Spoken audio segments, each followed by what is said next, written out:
சங்கீதம் 121. எனக்கு ஒத்தாசை வரும் பர்வதங்களுக்கு நேராக என் கண்களை ஏறெடுக்கிறேன். வானத்தையும் பூமியும் உண்டாக்கின கர்த்தரிடத்திலிருந்து எனக்கு ஒத்தாசை வரும். உன் காலை தள்ளாட ஓட்டார், உன்னை காக்கிறவர் உறங்கார். இதோ சிறுவேளை காக்கிறவர் உறங்குவதுமில்லை, தூங்குவதுமில்லை. கர்த்தர் உன்னை காக்கிறவர். கர்த்தர் உன் வலது பக்கத்தில் உனக்கு நிழலாயிருக்கிறார். பகலிலே வெயிலாயிலும் இரவிலே நிலவாகிலும் உன்னை சேதப்படுத்துவதில்லை.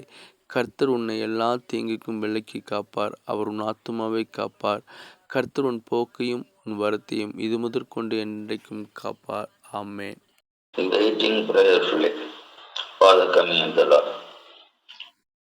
ஓகே, இதுல இந்த தலைப்புக்கு பின்னணியில இந்த சங்கீதம் கொடுத்துருக்கு. தேவனுடைய வருகைக்கு பொறுமையுடன் காத்திருத்த. எப்படி பொறுமையோட காத்திருக்கிறது? ஏன் பொறுமையோட காத்திருக்கணும்? இந்த சங்கீதம் அங்க பார்த்தோம்னு சொன்னா மல்கியாவில் வாசித்தா தனது நியாய தீர்ப்பினுடைய எச்சரிப்பு சொல்லுது. தெசலோனிக்கேவுல பார்த்தோம்னு சொன்னா அந்திகிறிஸ்துவினுடைய வருகையினுடைய அடையாளங்களை சொல்லுது. மத்தேயுல பார்த்தோம்னா புத்தியுள்ள கன்னிகளை குறித்து சொல்லுது. இங்க என்ன சொல்லியிருக்கு? எனக்கு ஒத்தாசை வருவன் பர்வதம். அதாவது ஒரு பக்கம் நியாய தீர்ப்பு, மறுபக்கம் அந்திகிறிஸ்துவின் அடையாளம், இன்னொரு பக்கம் காத்திருக்கக்கூடிய கன்னிகைகள். சங்கீதத்துல வரும்போது தனக்கு உதவி உண்டாகக்கூடிய அதாவது ஒரு குழப்பமான ஒரு நல்ல அத 120வது சங்கீதத்தினுடைய தான் இந்த ஜெபம் 120வது சங்கீதத்துல இருந்து உருவானது. 120வது சங்கீதத்துல என்ன வாசிங்க? நெருக்கத்துல கத்தர் நோக்கி கூப்பிட்டேன், அவர் எனக்கு செவி கொடுத்தார். கதாவே, பொய் உதடுகளும் கபட நாவுகளும் என் ஆத்துமத்தை நாவுகளுக்கு என் ஆத்துமத்தை தப்பவையும். கபட நாவே, உனக்கு என்ன கிடைக்கும்? உனக்கு என்ன செய்யப்படும்? பலவானுடைய பொறுமையான அம்புகளிலும் சூறைச்செடிகளை எரிக்கும் தளனமே கிடைக்கும். அப்போ இந்த சங்கீதத்தினுடைய ஒரு பின்னணி சொல்றதுதான். ஒரு பக்கம் நெருக்கம். எப்படிப்பட்ட நெருக்கம்? பொய்யும் கபடமும் நிறைந்த ஜனத்தால் உண்டாகிற ஒரு நெருக்கம். அப்போ பொய்யும் கபடம் தன்னை குறித்து பொய்யான காரியங்களை பப்ளிஷ் பண்ணுகிற, ஏற்கனவே நம்ம எதுக்காக காத்திருக்கிறோம்? தேவனுடைய வருகைக்காக காத்திருக்கிறோம். ஏன் வருகைக்காக காத்திரும்? ஒரு பக்கம் நியாய தீர்ப்பு நெருங்கி நிற்கி, மறுபக்கம் அந்திகிறிஸ்துவினுடைய வருகை அடையாளம் நிற்குது. இன்னொரு பக்கம் புத்தி உள்ளவர்களும் புத்தி இல்லாதவர்களுமாய ஸ்திரீகளுடைய எதிர்பார்ப்புகள் நிற்குது. அப்போ சங்கீதக்காரனுடைய சூழ்நிலை என்னது? தன்னை சூழ்ந்திருக்கிற எல்லாருமே எப்படிப்பட்டவங்க? கபடமோ பொய்யும் நிறைந்தவர்கள். அப்ப அந்த கபடம் பொய்யும் நிறைந்து குழப்பத்தை உருவாக்குகிற ஒரு கூட்டத்தின் மத்தியில நின்றுகிட்டு சங்கீதக்காரனுடைய ஜெபம் எப்படி இருக்கு? எனக்கு ஒத்தாசை வரும் பர்வதங்களுக்கு நேரா என் கண்களை. எந்த குழப்பம் வந்தாலும் சரி, எந்த நியாய விதி வந்தாலும் சரி, எந்த ஆளுகை நடந்தாலும் சரி, எந்த எதிர்பார்ப்புகளில் இந்த 5 புத்தி உள்ள ஸ்திரீகளுக்கு ஒப்பாக நான் என்ன செய்வேன் அப்படின்னா, எனக்கு ஒத்தாசை வரும் பருவங்களுக்கு நேராக.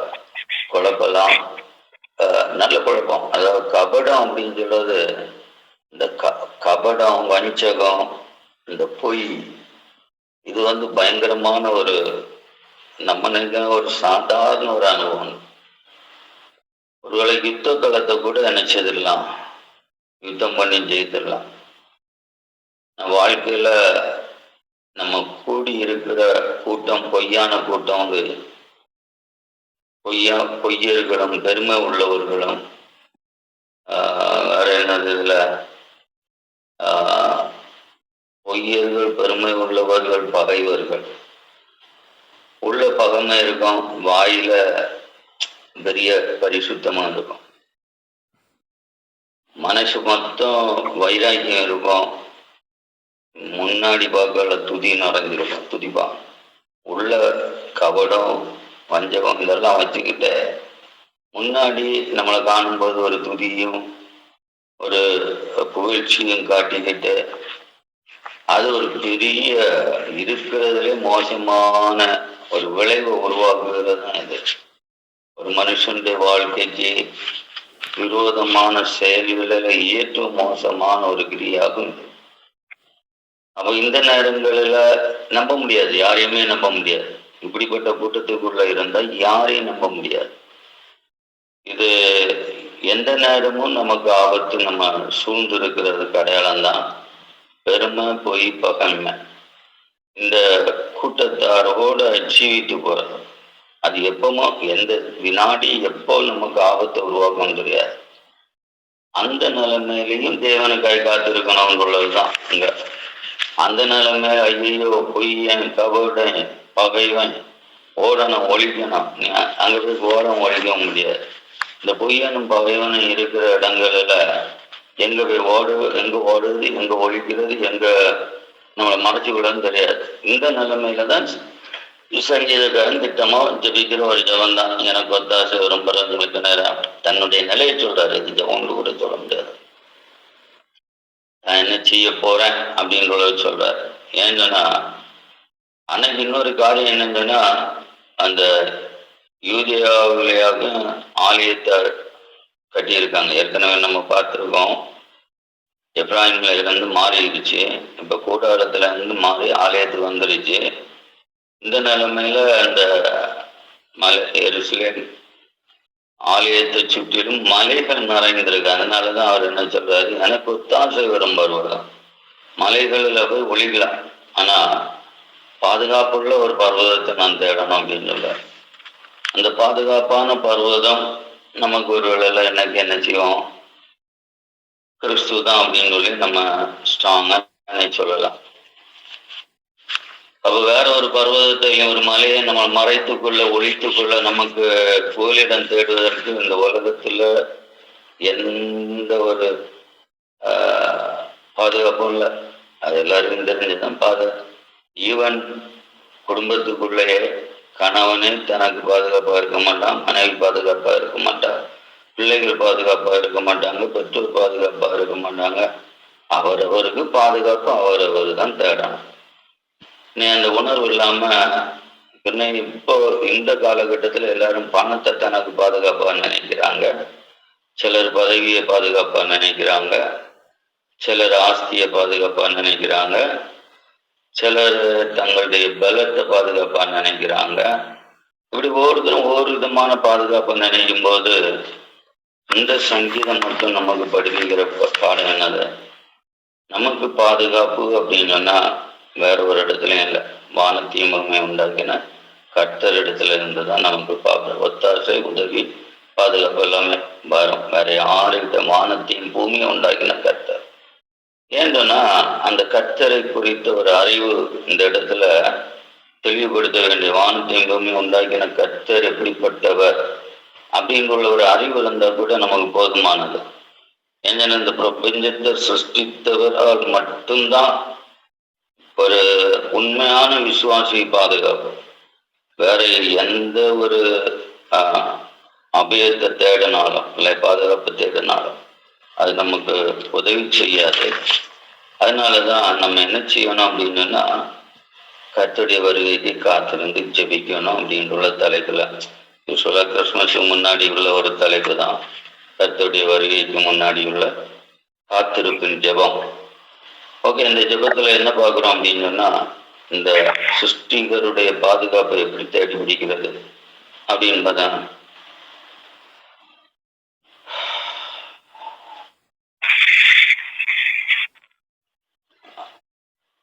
பாதுகாப்பு எப்படி தேடி பிடிக்கிறது அப்படின்னு பார்த்தோம்னா 2வது சங்கீதத்தில் 6வது வசனம், நான் என்னுடைய பரிசுத்த பர்வதமாகிய சீயோனில் என்னுடைய ராஜாவை அபிஷேகம் பண்ணி வைத்தேன் என்றார். அப்ப பாதுகாப்பு எங்க இருக்குது? சீயோன்ல. பாதுகாப்பை தேடுகிற ஒவ்வொரு மனுஷனும் எதுக்கு நேராக போக வேண்டாம்? சியோனுக்கு நேராக தான் போனோம். ஏன்னா ஆண்டவர் என்ன சொல்லி இருக்கிறாரு, சங்கீதக்காரர் என்ன சொல்றாரு, நான் என்னுடைய பரிசுத்த பர்வதமாகிய சியோனில் என்னுடைய ராஜாவை. அப்ப எனக்கு ஒத்தாசை வருகிற பர்வதம் எங்க?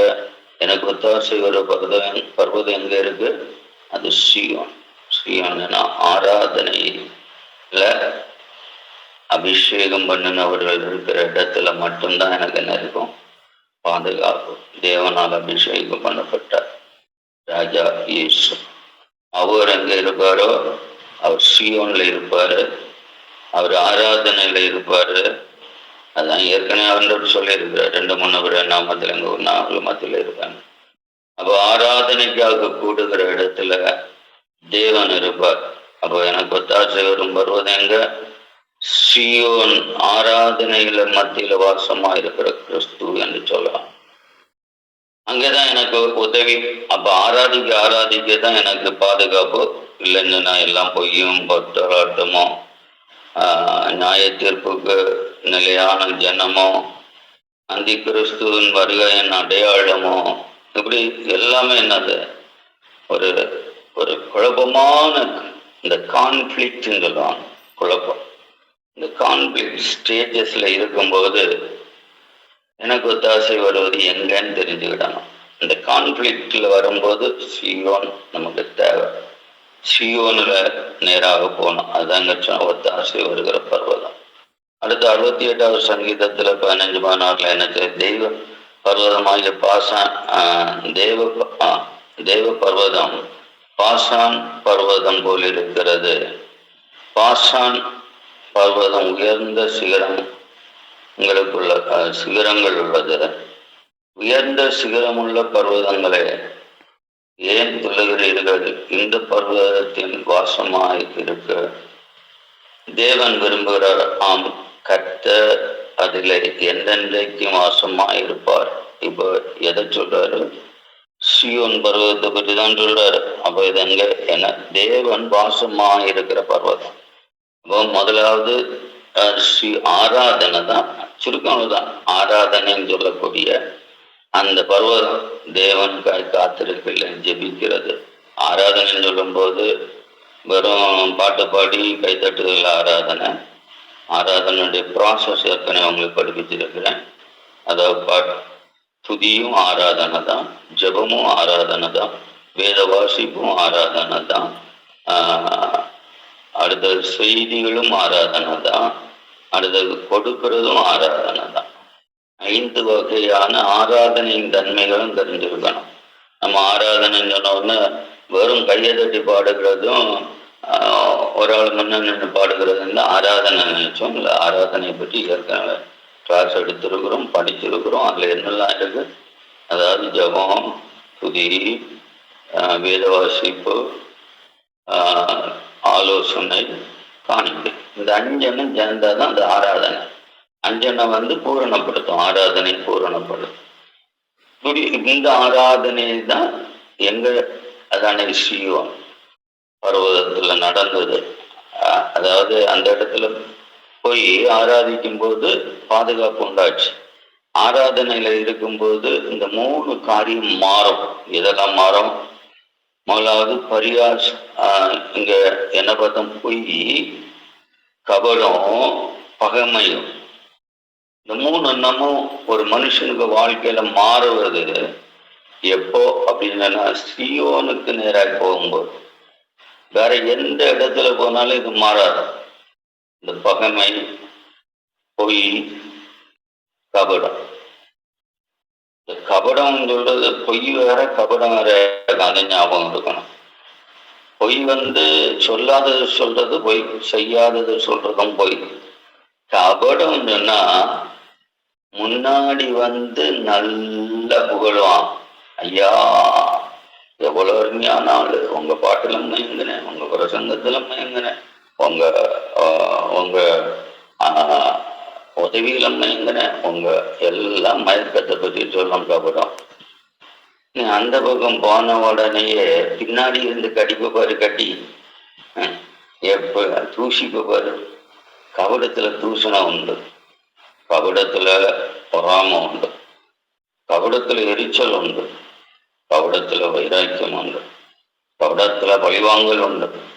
அதான் பகமைன்னு சொல்லிட்டுமே அப்படின்னு நினைக்கிறேன். பகமை வெறுப்போடு போறதும் பகமைதான். ஆனா பழி வாங்குற இடத்துல கபடம் நிக்க உண்டு. அதனால இவ்வளவு பெரிய ஒரு மோசமான அதான் சொல்றாரு, உனக்கு என்ன கிடைக்கும் கபட்டு நாய, உனக்கு என்ன கிடைக்கும் அப்படின்னு சொல்லிட்டாங்க சொல்லுவாரு. என்ன அக்னி தலையில் தான், வேற ஒண்ணுமே இல்லை அப்படின்னு சொல்லுவாரு சங்கீதக்காரன். அப்போ அப்படிப்பட்ட மோசமான ஒரு அனுபவமாக இந்த கபடு முன்னாடி அழகா புகழ்ந்து அழகான நெஞ்சில வஞ்சகம் நிறைஞ்சிருக்குமே, இந்த கபடம் தேவனுக்காக காத்திருக்க விட்டார். இப்படிப்பட்ட கன்ஃபியூஸ்டு, குழப்பமான, கான்ஃபிளிக்ட், போராட்டமான அதன் மத்தியில சங்கீதக்காரன் சொல்றாரு, நான் எனக்கு ஒத்தாசை வரும் பருவத்துக்கு நிறைய கண்களை வேற ஒரு இடம் போக முடியாது. அப்ப எனக்கு அப்படின்னு சொன்னா கர்த்தருக்கு நேராக காத்திருப்பேன் அப்படின்னு சொல்றாரு. அப்ப கர்த்தருக்கு நேராக காத்திருக்கிறது அப்படி சீயோனின் அனுபவம். சீயோனுக்கு நேராக போனோம், எங்க அவருடைய ராஜா அபிஷேகம் பண்ணப்பட்ட ராஜா இருக்கிற இடத்துக்கு போனோம். அப்படி ராஜா அபிஷேகம் பண்ணப்பட்ட ராஜா கிறிஸ்து எங்க இருப்பாரு? அவர்தான் ஆராதனையில இருப்பாரு, அந்த சீயோன்ல இருப்பாரு. அங்கதான் அவர்கிட்ட போனா மட்டும்தான் ஒரு மனுஷனுக்கு என்னது புகலிடம் உண்டாகுமே தவிர வேற எங்க போனாலும் புகலிடம் உண்டாக, பாதுகாப்பு உண்டாக. அவர் இப்படிப்பட்டவர் வானத்தையும் பூமியை உண்டாக்கின கர்த்தர் சொல்றாரு. இனி அடுத்தது என்ன சொல்றாரு, அவர் அங்க வாசமா இருப்பார். ஆராதனையில் தேவன் வாசமா இருக்கிறார், நம்மளும் தெரியும். இன்னும் 87:1 என்ன சொல்லிருக்கு, அவர் அஸ்திபாரம் பரிசுத்த பர்வதத்தில் இருக்கிறது. 21 நான் சொல்லிட்டேன். ஏசாயா 2:3 திரளான ஜனங்கள் புறப்பட்டு வந்து, நாம் கர்த்தரின் பர்வதத்துக்கு யாக்கோவின் தேவனுடைய ஆலயத்துக்கு போவோம் வாருங்கள், அவர் தமது வழியை நமக்கு போதிப்பார், நாம் அவர் பாதையில நடப்போம் என்பார்கள். ஏனெனில் சீயோனிலிருந்து வேதமும் எருசலேம் என்ற கர்த்தருடைய வசனமும் வெளிப்படும். அப்ப நமக்கு ஒத்தாசை எப்படி வரும்னு தெரிஞ்சு விடணும் தான் சொல்லிட்டு இருக்கிறேன். இந்த குழப்பம், கான்ஃபிளிக்ட்ஸ், அந்த போராட்டம் நிறைந்த நிலைகளில நமக்கு பாதுகாப்பு எப்படி, ஒத்தாசை எப்படி ஆட்டன் வரும்? வானத்தை மகிமை படைத்த தேவன் தந்து வரும். அவர் யாரு? அவர் சீயோன்ல வாசமா இருக்கக்கூடிய தேவனார் அபிஷேகம் பண்ணப்பட்ட கிறிஸ்து. அப்ப அங்கிருந்து எப்படி எனக்கு ஒத்தாசை வரும்? நான் அவர் என்ன செய்யும்போது வரும்னு சொல்லி பார்த்தோம். அந்த 68 அது பிரசன்னத்தால் வரும். அப்ப அது பிரசன்ன அங்க எப்படி உண்டாகுது? துதியினால், ஆராதனையினால். அவன் சியோன்ல போய் சும்மா உட்கார்ந்து இல்லை, இங்க என்னை தலை பண்ணது வெயிட்டிங் ப்ரேயர்ஃபுல்லி, நான் ஜபத்தோடு காத்திருக்கும் போது. அப்ப எனக்கு ஒத்தாசை எப்போ வரும்? ஜபத்தோடு காத்திருக்கும் போது தான் வரும். அவர் கிறிஸ்து எப்ப நம்ம தேடி வருவார்? ஜபத்தோடு காத்திருக்கும் போது, ஆராதனையோடு காத்திருக்கும் போது. இங்க ஏசாவுல என்ன சொல்லி இருக்கு, அங்க சியோன்ல என்ன வரும் சொல்லி, வேதமும் வசனமும் வரும்.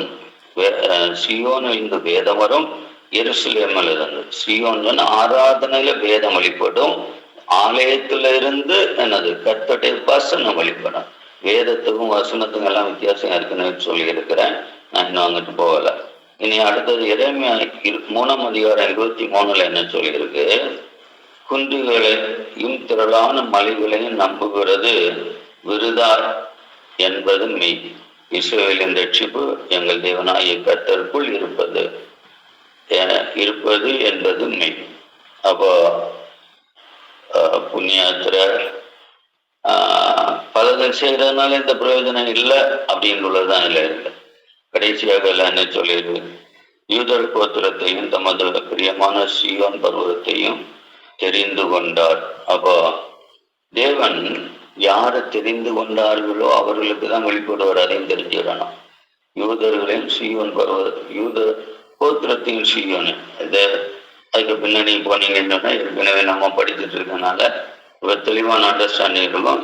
ஏன்னா பெஞ்சமின் இவன் எப்ராஹிம் பாவம் செய்ததுனால தேவநாதங்களை விட்டு இப்ப எங்க போயிட்டாரு? 300 வருஷத்துக்கு பிறகு அங்க இருந்த மாதிரி இப்ப யூதா மலையாகிய சீயோன்ல போய் உட்கார்ந்துருக்கு.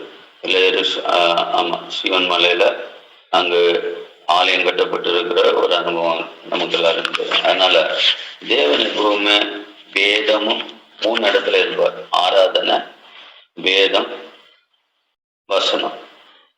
வசனம் வெளிப்படுகிறது அப்படின்னு சொல்றது, ஆலயத்துல வசனம் இருக்குன்னா என்ன இருக்கு? கட்டளைகள், ஆலோசனைகள். வேதம் அப்படின்னு சொல்றது அண்ணனுள்ள ஜீவிதத்துக்கு வழிகாட்டுறது வேதம். ஆலயம் சொல்லுகிறது எழுதப்பட்ட சத்தியங்களை உறுதிப்படுத்தி கொண்டு போறது ஆலயம். அப்ப இந்த 3 இடங்களிலேயும் தேவ பிரசன்னம் உண்டாகும். அப்ப இந்த தெய்வ பிரசன்னம் இருக்கிற இடத்துல இருந்துதான் எனக்கு ஒத்தாசை வரும். வேற எங்க போனாலும் இனி இந்த வேதத்தை தருவதற்கு, அவருடைய பிரசன்னத்தை தருவதற்கு, அவருடைய வசனத்தை தருவதற்கு தேவன் என்ன செய்ய மாட்டார்? அதே சங்கீதத்துல என்ன சொல்லியிருக்கு? அவர் என்ன செய்கிறவர் இல்ல, தூங்காம உறங்காம உனக்கு அங்க காலை தள்ளாட விட்டாருன்னு வாழ்க்கை தள்ளாடாம இருக்கணும்னா ஜபம் இருக்கணும், வாழ்க்கை தள்ளாட இருக்கணும்னா வேதம் இருக்கணும், வாழ்க்கை தள்ளாடாத இருக்கணும்னா ஆலோசனை இருக்கணும். இந்த 3 எண்ணத்தையும் எங்க இருந்து பெற்றுக்கொள்ள முடியும்? ஆராதனைக்குள்ள இருந்து பெற்றுக்கொள்ள முடியும். ஆராதனையில் பிரசன்னமாகிற கிறிஸ்துவிட்ட இருந்து பெற்றுக்கொள்ள முடியும். இந்த 3 எண்ணமும் நம்ம பெற்றுக்கொள்ளும் போது ஒரு காரியம் தெரியணும், அவர் இந்த 3 எண்ணமும் உனக்கு தாராட்ட வேண்டி தூங்காம உறங்காம அவர் உன் காலை தள்ளாட விட்டாதபடி காக்கிற தேவனா இருக்கிறார். இஸ்லே காக்கிறவர் உறங்குவதும் இல்லை, தூங்குவதும் இல்லை. கர்த்தர் உன்னை காக்கிறவர், கர்த்தர் உன் வலது பக்கத்துல உனக்கு. அடுத்தது இந்த 3 எண்ணமும் ஒருத்தன்கிட்ட இருந்தா அவனுக்கு பலனாகவே கர்த்தர் இருக்கிறார். பகலில வெயிலாயிலும் இரவில நிழலாயிலும் உன்னை சேதப்படுத்துவதில்லை. கர்த்தர் உன்னை எல்லா தீங்குக்கும் விலக்கி காப்பார். அவர் உன் ஆத்மாவை காப்பார்.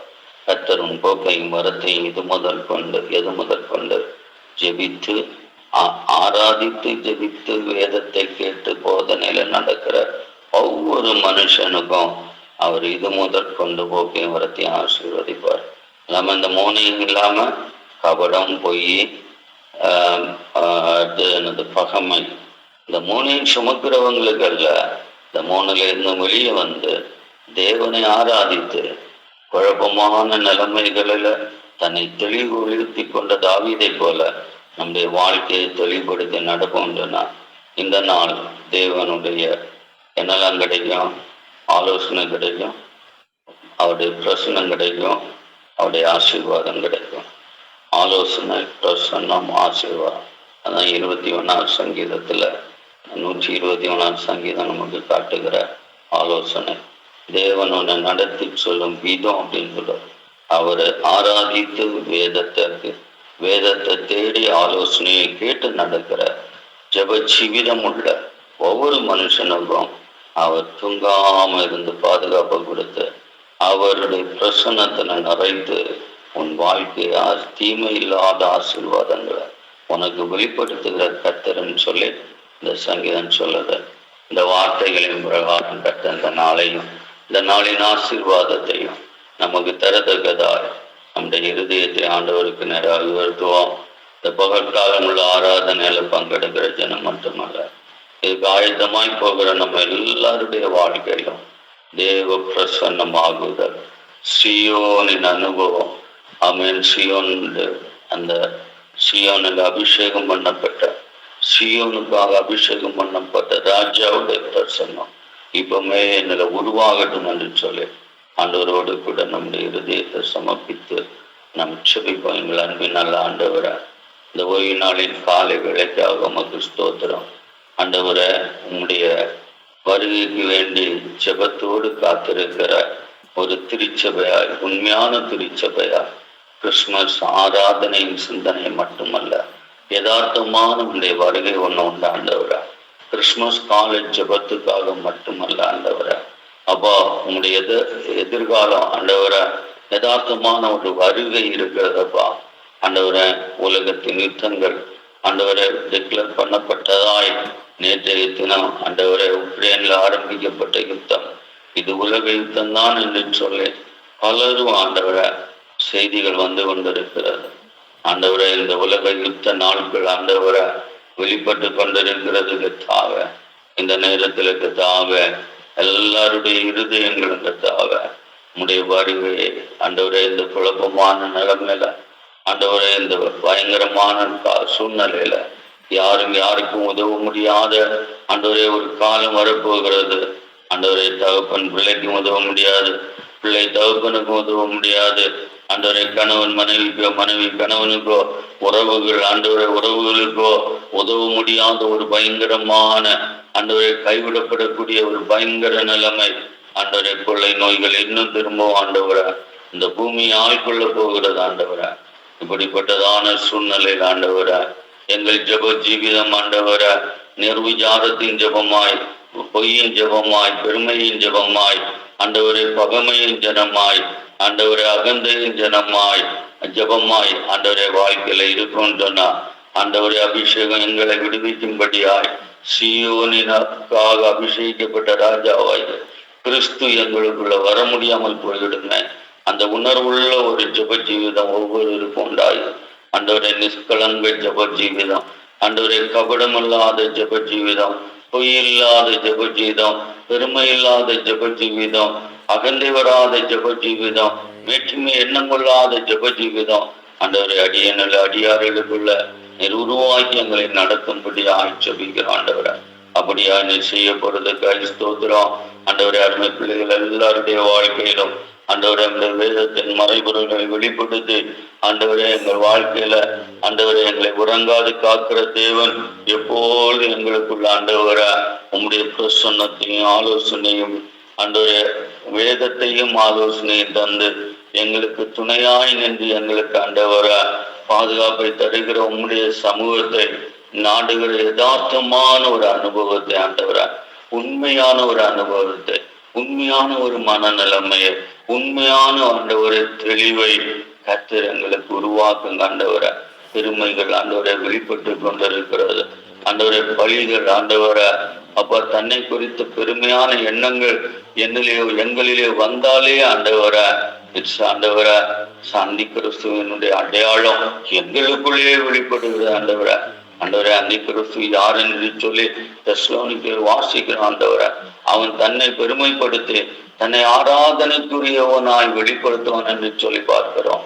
அப்படிப்பட்டமான ஒரு குழப்பமான காரியம் நடக்க போகிறது. ஆண்டவரை அவன் தன்னுடைய அற்புதமான கிரியைகளை வெளிப்படுத்தி ஆண்டவரை தன் பொய்யான அற்புதங்களை செய்ய பிசாசினால் முடியும். ஆண்டவரை அப்படிப்பட்ட காலத்துல தான் இருக்கிற ஆண்டவரை அற்புத அடையாளங்கள் என்ற பேருல தங்களுடைய ஆண்டவரை பெருமையை தேடுகிற ஆண்டவரை ஒரு கூட்டம் அந்த பூமியில ஊழியம் செய்யும் காலத்துல நாங்களும் ஆண்டவரை ஏழைகள், எங்களால் அற்புதங்களும் அல்ல அடையாளங்களும் இல்ல, வேதத்தை வாசித்து வாசித்து ஆண்டவரை இருதயத்தை ஊற்றி கொண்டிருக்கிற இந்த ஏழை கூட்டத்தின் மேல் ஆண்டவரை உங்களுடைய கிருபையை வெளிப்படுத்தும்படி ஆய்ச்சபிக்கிற ஆண்டவரை அப்பா யார் யார் பெருமைக்குள்ள கடந்து போகிறார்களோ ஆண்டவரே தங்களுடைய நடத்தைகள் பாவனைகள் தங்களுடைய கிரியைகளை நீதிகரிக்கிறது ஒரு பெரிய பாவம் இல்லையா ஆண்டவரை அப்பா இப்படிப்பட்டதான எண்ணங்களை என்னிலிருந்து எங்களிலிருந்து எடுத்து மாற்றி உண்மையான ஒரு ஜீவிதத்தை ஆண்டவரை எங்கள் எல்லாருக்கும் கட்டளையிடும்.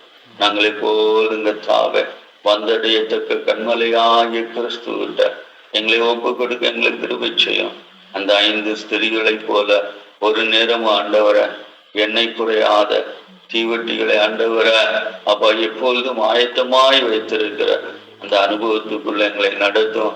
ஆண்டவரை எண்ணெயை குறை வைத்து செபமாகி எண்ணெய் எங்களில் குறைந்து இருக்கும் போது ஆண்டவரை உங்களுடைய வருகை நடந்தால் ஆண்டவரே அந்த வருகை நேரத்தில் எங்களால் விழித்தாலும் உம்மை காண முடியாத ஒரு நிலைமை வரும். ஆண்டவரை ஜபிக்கிற மனுஷன் ஒருவேளை ஜபிக்காதவன் ஆண்டவருடைய வருகை குறித்த அறிவு இருந்தாலும் அவன் நிச்சயமா அதுல பங்கு இருக்க மாட்டான் உள்ளதுதான்.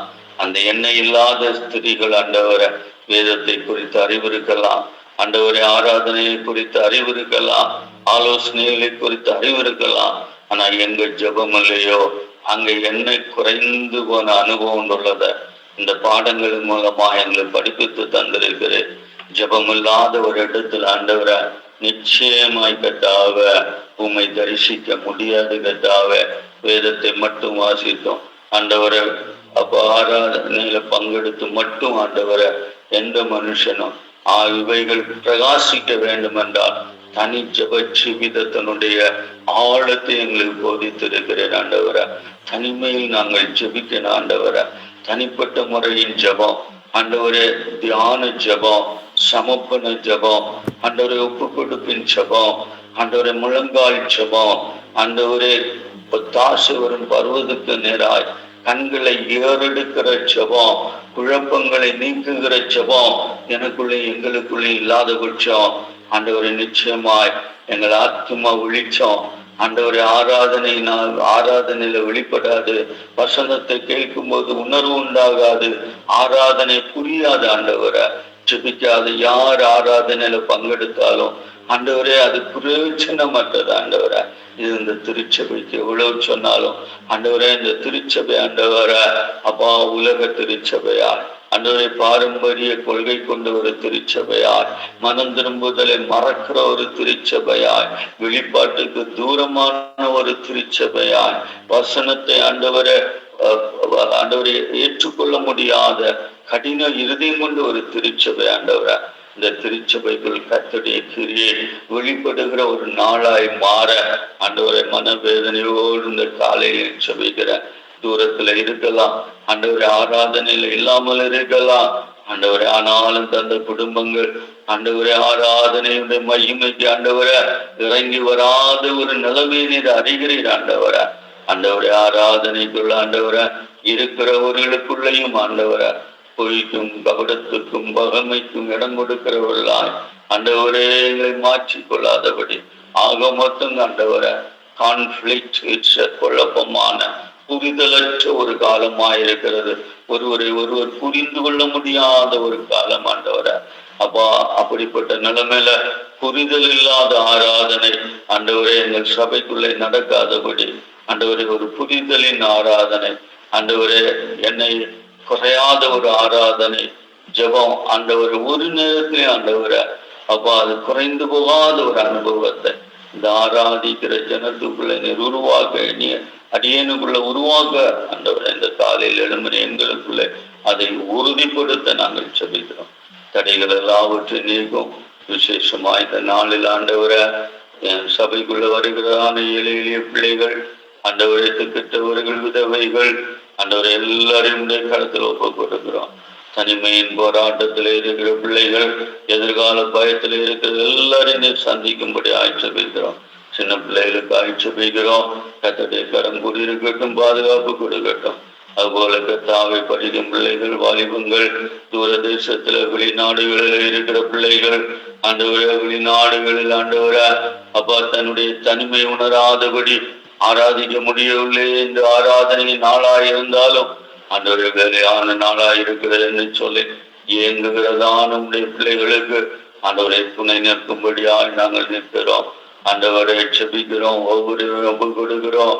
அதுபோல கத்தாவ வேலை செய்யும் பிள்ளைகள் ஆண்டவரை அவர்களுடைய போராட்ட வாழ்வு, எதிர்காலம் தடைப்பட்ட பிள்ளைகள் அவர்களுடைய போராட்ட வாழ்வு ஆண்டவரை, புத்திர பாக்கியம் இல்லாத பிள்ளைகள் அவர்களுடைய இயக்கத்தின் வாழ்வு எல்லாவற்றையும் கர்த்தருடைய கருத்துல நான் வைக்கிறேன் ஆண்டவரா.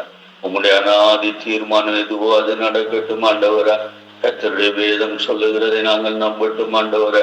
வசனத்துல ஆண்டவரை எங்களை உறுதிப்படுத்தட்டும் ஆண்டவரா. ஒவ்வொரு பிள்ளைகளுக்கு வேண்டிய ஆலோசனைகள் பரத்திலிருந்து உண்டாகட்டும் ஆண்டவரை. குழப்பத்தோடு இந்த ஆலயத்துக்குள்ள கால் யார் வைத்தாலும் இந்த நாளுடைய ஆலோசனைகள் பேசுகிற பிள்ளைகளுடைய வாயிலிருந்து ஆண்டவரை புறப்படத்தக்க ஒரு அபிஷேகம் ஒவ்வொருவரையும் ஆண்டவரை நிறைக்க நான் செபிக்கிறேன் ஆண்டவரை. ஆலயத்திலே போய் ஜெபித்து கொண்டிருக்கிற விசுவாசிகளுடைய இருதயங்கள் ஆண்டவரை அக்னியினால் நிறைக்கப்படுகிற ஒரு அபிஷேகத்தின் ஆராதனை உண்டாகும். உலகத்தாக தேசத்துக்காக செபிக்கிறோம். ஊழியஞ்செய்கிற அனைத்து மக்களுக்காக செபிக்கிறோம். அகில உலகத்துல நடக்கிற ஆராதனைக்காக ஜெபிக்கிறோம்.